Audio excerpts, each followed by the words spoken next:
بسم اللہ الرحمن الرحیم۔ السلام علیکم ناظرین۔ سرکار دو عالم صلی اللہ علیہ وسلم کے ارشاد کردہ حدیث طیبات اسلام کے بنیادی ستونوں میں سے ایک ہے۔ ان حدیث مبارکہ کو جرح و نقص سے گزار کر ہم تک پہنچانے کے لیے ایک مکمل سلسلہ موجود ہے۔ اس سلسلہ ضابط میں موجود ہر فرد اپنی جگہ پر خدمات اور تقویٰ کے اعتبار سے اپنی مثال آپ ہے۔ صحابہ کرام کے بعد تابعین نے علم حدیث کی جس طرح خدمت پوری امت ان کے احسان کی مقروض ہے۔ امام التابعین، شیخ الحدیث، امام المعبرین، امام محمد بن سیرین رضی اللہ تعالیٰ عنہ سب سے نمایاں شخصیت ہیں۔ آپ کی ذات مبارکہ میں تفقہ فی الدین کے ساتھ ساتھ تعبیر خواب کا غیر معمولی جوڑ بھی موجود تھا۔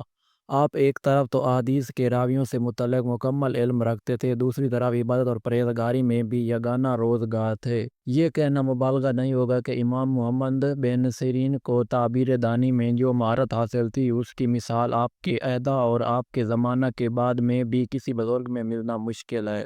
آپ کی حیات طیبہ میں یہ معمول تھا کہ اسلامی دنیا میں جب بھی کوئی شخص ایسا خواب دیکھتا کہ علماء اور صلحاء اس کی تعبیر بیان کرنے سے قاصر ہوتے تو اس وقت وہ امام محمد بن سیرین کی طرف رجوع کرتا اور آپ اس کی جو بھی تعبیر بیان فرماتے وہ ایسی صاحب اور اٹل ہوتی کہ اس کا اثر ظاہر ہونے پر اپنے وقت کے ائمہ، علماء اور صالحین آپ کی فراست کی داد دیتے۔ علامہ سیوطی ایک مقام پر تحریر کرتے ہیں کہ امام زینی نے ہر فن کے بزرگ اور ماہر عمائد کی ایک فہرست مرتب کی جس میں محمد ابن سیرین کو معتبر خصوصی کے نام سے یاد کیا ہے۔ آپ کی ولادت مبارکہ 33 ہجری بصرہ کے ایک موضع جرجیہ میں ہوئی۔ آپ کے بھائی حضرت انس بن سیرین رضی اللہ تعالیٰ عنہ فرماتے ہیں کہ حضرت محمد بن سیرین کی پیدائش امیر المومنین سیدنا عثمان غنی رضی اللہ تعالیٰ عنہ کی شہادت سے تقریباً 2 سال قبل ہوئی۔ آپ حضرت انس بن مالک رضی اللہ تعالیٰ عنہ کے آزاد کردہ غلام تھے، لیکن آپ کی غلامی سے آزادی کے باوجود آپ کی خدمت میں حاضر رہے اور بطور کاتب خدمات سر انجام دیتے۔ آپ کی والدہ ماہرہ حضرت صفیہ سیدنا صدیق اکبر رضی اللہ تعالیٰ عنہ کی کنیز تھیں۔ آپ نے اپنی زندگی کے ابتدائی ایام حضرت انس بن مالک رضی اللہ تعالیٰ عنہ کے پاس ہی گزارے اور آپ کی خدمت کرتے کرتے آسمان علم و فضل پر خصوصاً تعبیر خواب پر آفتاب بن کر چمکے۔ تعبیر اور رؤیا کے فن میں مکمل مہارت کے ساتھ ساتھ آپ کو علم حدیث میں بھی کمال حاصل تھا۔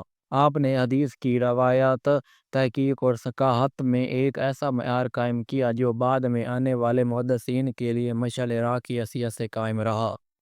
ابتدا میں محمد بن سیرین حدیث کی روایت میں اسناد کا خاص لحاظ نہ رکھتے تھے، لیکن بعد میں جب فتنوں نے سر اٹھایا اور کئی صالحین امت نے بھی مختلف بدعتی لوگوں کی روایت کردہ حدیث میں بھی بیان کرنا شروع کر دیں تو امام محمد بن سیرین نے روایت کرنے کے لیے معیار قائم کیا کہ وہ معتزلہ کی بیان کردہ کوئی حدیث کی روایت نہ کرتے بلکہ صرف اہل سنت سے ہی روایات لیتے اور وہی بیان کرتے۔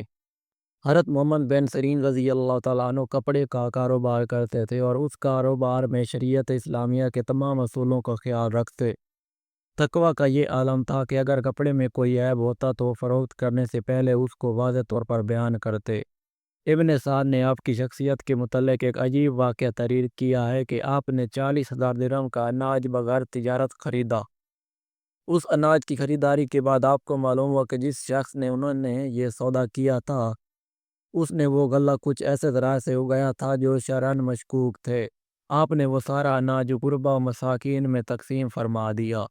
آپ کے ذمہ واجب الادا رقم رہ گئی جو ادا نہ ہو سکی، اس پر مالک نے آپ پر دعویٰ دائر کر دیا اور قاضی نے آپ کو اس کی پاداش میں جیل بھیج دیا اور آپ اس وقت تک رہے جب تک آپ نے اس کو بقایا رقم ادا نہ کر دی۔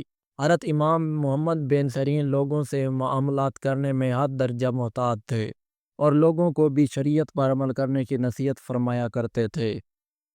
حضرت ہشام بن حسان فرماتے ہیں کہ جب کوئی شخص تجارت کے لیے بیرون ملک روانہ ہوتا تو امام محمد بن سیرین خصوصی طور پر بلا کر نصیحت کرتے کہ اللہ تعالیٰ سے ڈرتے رہنا۔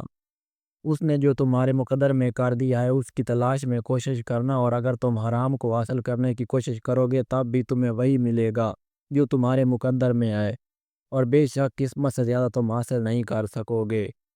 حضرت امام کے متعلق آپ کے ہم عصر بزرگوں اور بعد میں آنے والے بزرگوں نے آپ کے واقعہ پر کئی مقامات پر اظہار خیال کیا ہے۔ حضرت مورخ اجلی رحمۃ اللہ علیہ فرماتے ہیں کہ میں نے تقوی، پرہیزگاری اور فقہ میں امام محمد بن سیرین سے بڑھ کر کسی کو نہیں دیکھا۔ حضرت ابو قلابہ رحمۃ اللہ علیہ فرماتے ہیں، اے لوگو، تم جس حیثیت سے بھی امام محمد بن سیرین کو جانچ لو، انہیں ورع و تقوی اور اپنے نفس پر سب سے زیادہ ضبط کرنے والا پاؤ گے۔ حضرت ابن اون رحمۃ اللہ علیہ فرماتے ہیں، میں نے دنیا میں 3 لوگ بے مثال دیکھے، عراق میں محمد بن سیرین، حجاز میں قاسم بن محمد اور شام میں رجعہ بن حیات۔ ان تینوں میں ابن سیرین سب سے بے مثال تھے۔ آپ کے علم و فضل اور تقوی کا یہ عالم تھا کہ حضرت انس بن مالک رضی اللہ تعالیٰ عنہ کا جب وقت وصال نزدیک آیا تو آپ نے وصیت فرمائی کہ مجھے محمد بن سیرین غسل دیں اور وہی میرا جنازہ پڑھائے اور وہی میری تدفین کریں۔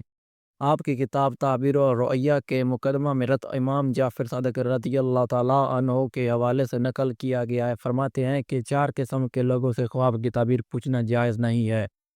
ایک، ایسے لوگ جو شریعت کے پابند نہ ہو، 2 عورتوں سے، 3 جاہلوں سے، 4 دشمنوں سے۔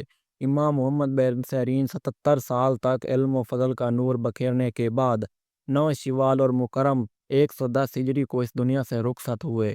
آپ کا مزار مبارک آج بھی مرجع خلائق ہے اور آپ کی کتاب تعبیر الرؤیہ بنیادی نصابی کتاب کی حیثیت رکھتی ہے۔ اللہ اکبر۔ اگر آج کی ویڈیو پسند آئی ہو تو ویڈیو کو لائک کر دیں، چینل کو سبسکرائب کر دیں۔ ملتے ہیں نیکسٹ ویڈیو میں، تب تک کے لیے اللہ حافظ۔